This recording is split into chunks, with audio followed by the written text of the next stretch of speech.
Assalamualaikum warahmatullahi wabarakatuh. Hai semuanya, semoga kabar Anda baik-baik saja. Terima kasih karena sudah memberikan support dan juga kesediaan Anda kepada kami untuk membangun channel misteri ini.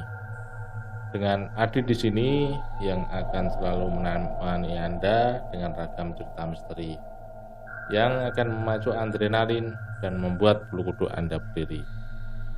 Sebelumnya, saya ingatkan kepada Anda untuk selalu berdoa mendekatkan diri kepada Yang Maha Kuasa agar kita selalu mendapatkan lindungannya, karena setan dan iblis pada dasarnya akan selalu menggoda manusia sampai hari kiamat nanti. Pada episode kali ini, saya akan menceritakan cerita misteri dengan judul Angkernya Tegal Salahan, episode 5, Wedon. Kaskus kiriman Indra 057 17 Mei 2020. Malam ini Mbah Mo dapat giliran lab atau mengairi sawah saat musim kemarau. Untuk lab memang digilir untuk mencegah rebutan air antar para petani. Musim kemarau memang susah untuk mendapatkan air. Air yang mengalir dari kalen atau saluran irigasi sangat kecil, bahkan terkadang tidak ada sama sekali. Tak heran kalau terkadang ada yang cekcok perang mulut. Bahkan ada yang sampai baku hantam hanya gara-gara rebutan air untuk mengairi sawah. Karena itulah akhirnya kegiatan lab ini digilir. Jam 2 malam, Mbah Mo sudah berada di dam atau bendungan Kali Bagor. Dari dam inilah air dialirkan melalui kalen atau sejenis saluran irigasi untuk kemudian dialirkan ke sawah-sawah warga. Kegiatan lab ini memang sering dilakukan saat malam hari, karena saat malam hari persediaan air lebih banyak karena tidak berkurang menguap terkena sinar matahari. Selain itu, sawah milik warga yang rata-rata lumayan luas, jadi kalau tidak dimulai dari malam hari, takutnya sampai seharian tidak semua petak sawah bisa mendapatkan air. Dengan teliti, Mbah Mo menyusuri kalen, membersihkan sampah-sampah dedaunan dan rerumputan yang menghambat aliran air, menutup saluran yang mengalir ke sawah orang yang tidak mendapat jatah, juga memeriksa setiap jengkal pematang kalen, menyumbat lubang-lubang sarang yuyu atau kepiting sawah dengan tanah liat. Lubang-lubang ini membuat air bocor dan mengalir ke sawah orang lain. Juga lubang-lubang siluman yang sengaja dibuat orang untuk mencuri air dan dialirkan ke sawah mereka. Memang meski jatah lab sudah digilir, tapi masih ada yang curang dengan membuat lubang-lubang rahasia untuk mencuri air. Biasanya lubang-lubang ini dibuat tersembunyi di antara rumputan, jadi Mbah Mo harus ekstra teliti. Kalen itu cukup panjang, sekitar hampir 2 km, membujur dari arah utara ke selatan, melewati sawah-sawah penduduk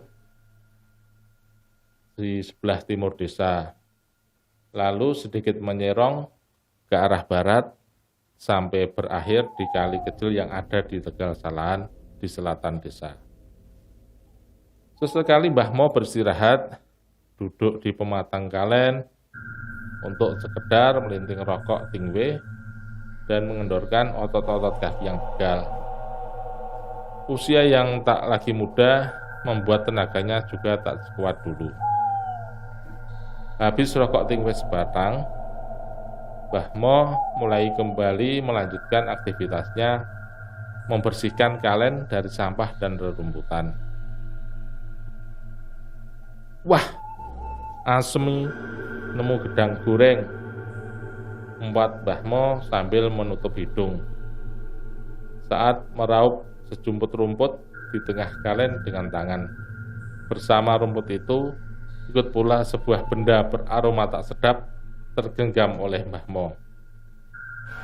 Segera dilemparnya rumput itu ke pematang kalen, lalu mencium tangan yang tadi dipakai untuk mengambil rumput. Mambu kotoran manusia, asem ini, kata kakek tua itu mengetikkan hidung lalu mencuci tangannya. Sudah hal yang wajar di desa itu, orang buang hajat di kali atau kalen, karena memang masih jarang orang yang punya kakus. Meski tak urung, hal itu sering membuat jengkel orang yang sedang tep. Kali ini Mbah Mo melanjutkan pekerjaannya. Sorot santernya menerangi langkah kaki tuanya menyusuri pematang kalen.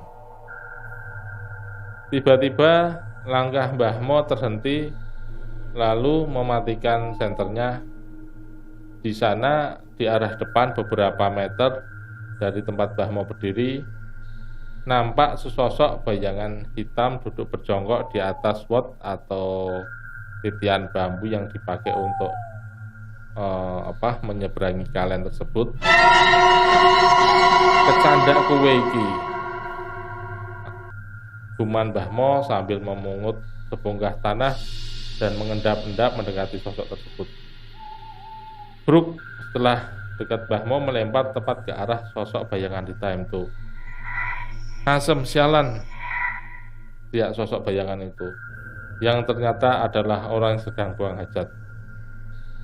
Bruk, bruk, hihi. Kembali Mbah Mo melempari orang itu sambil tertawa mengikik menirukan suara kuntilanak.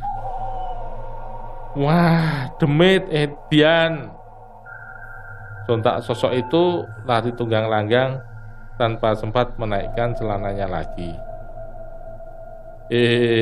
Rasakno kowe. Wong ngising kok sembarangan. Mbah Mo terkekeh menahan tawa, lalu melanjutkan lagi pekerjaannya. Belum lama Mbah Mo berjalan, langkahnya kembali terhenti, senternya disorotkan ke rerumputan di depannya.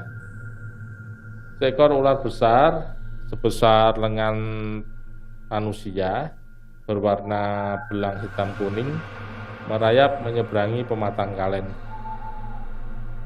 Wah, ono oyot lewat, untung ra kepidak. Guman Mbah Mo lagi, membiarkan ular itu lewat menyeberangi pematang dan hilang di semak-semak. Kembali Mbah Mo melangkah, sedikit lagi sampai di sawah miliknya. Tiba-tiba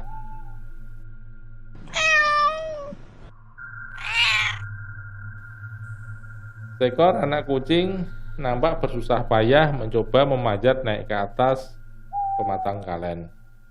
Bulunya yang kelabu nampak basah dan tubuhnya menggigil kedinginan. Wah, mesak nemen. Semengki pus. Mbah Mo sambil mengambil anak kucing itu dan menggendongnya. Ia berniat untuk membawanya pulang. Kebetulan sudah lama cucunya ingin memelihara kucing. Akhirnya sampailah Mbah Mo di sawah miliknya. Ia tersenyum puas sambil menyorotkan senternya ke setiap penjuru sawah. Beberapa petak sudah tergenang air dari kalen air mengaris deras masuk ke sawahnya. Hari hampir pagi, Mbah Mo berniat untuk pulang sebentar, sekedar untuk menikmati secangkir teh hangat di rumah, sebelum nanti kembali melanjutkan pekerjaannya. Sambil menggendong anak kucing yang tadi ia temukan, Mbah Mo berjalan pelan-pelan menuju ke arah desa. Penake adem-adem dikeloni. Sebuah suara menghentikan langkah Mbah Mo. Kakek tua itu celingak-celinguk mencari sumber suara, namun ia tidak menemukan apapun. Penake adem-adem dikeloni. kembali suara itu terdengar sangat jelas dan begitu dekat. Kembali lagi Mbah Mo celingak-celinguk, namun ia tak menemukan apa-apa. Penake adem-adem dikeloni. Dek, Mbah Mo baru tersadar. Ada yang tidak beres, seiring dengan ia menyadari bahwa anak kucing yang digendongnya terasa lebih berat. Mbah Mo melirik anak kucing yang dia gendong. Benar saja, anak kucing yang tadi kecil, imut, dan lucu telah berubah menjadi sedikit besar, sebesar induk kucing. Penake adem-adem dikeloni. Suara itu berasal dari kucing yang digendongnya. Sontak Mbah Mo membuang kucing dalam gendongannya yang terus membesar menjadi sebesar anjing, lalu membesar lagi sampai sebesar kambing, lalu sebesar sapi, sebesar kerbau, sebesar gajah, dan seterusnya. Asem, demit, tak kira kucing jebul wedon. Mbah Mo lari tunggang langgang meninggalkan makhluk besar yang terus membesar dan membesar terus.